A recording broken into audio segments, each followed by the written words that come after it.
Once again, there is a bill in the state legislature to legalize sports betting. But this year, there's something different. The bill's Senate author is betting on a change that President Trump made and what's called the prediction markets. Esme Murphy explains what's at stake in this week's Talking Points.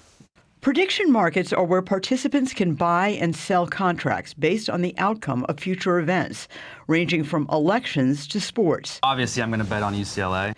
For users, it's similar to placing a bet. The two main sites are Kalshi and Polymarket.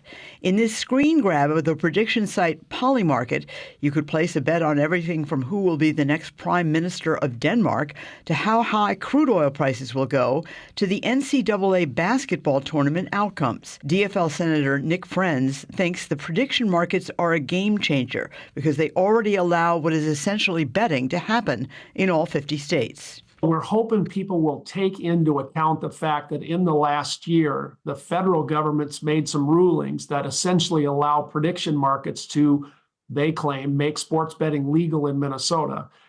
That's a matter of some litigation around the country. But if we accept that sports betting's now being allowed in Minnesota, I think many people feel the better path is to regulate it. Friends filed a bill that would split proceeds between Native American tribes, horse tracks, problem gambling organizations, and youth sports-related grants. Another DFL Senator, John Marty, has a bill that would make prediction markets illegal. He says prediction markets can lead to what amounts to an insider trading effect on steroids. Under predictive markets, people could be betting on if this bill will pass. And I can give somebody a tip that here's what's going on and we can tank this bill or something else. People could it's a corrupt system.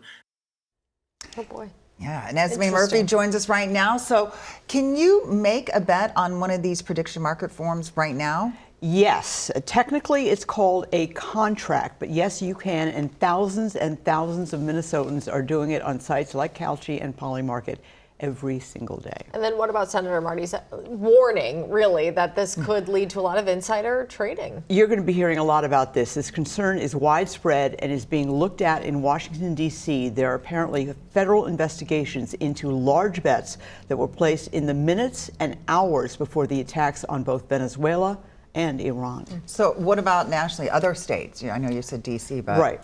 Nationally, actually, there's a bill in the U.S. Senate that would actually make these prediction markets illegal. Another bill would prevent elected officials from taking part in the prediction markets, kind of what John Marty was saying. And then you've got the insider knowledge here. What are the odds of this gambling bill actually passing? Because they come up every year and usually end in defeat. Well, Senator Friends says it's 50-50. I think that's optimistic.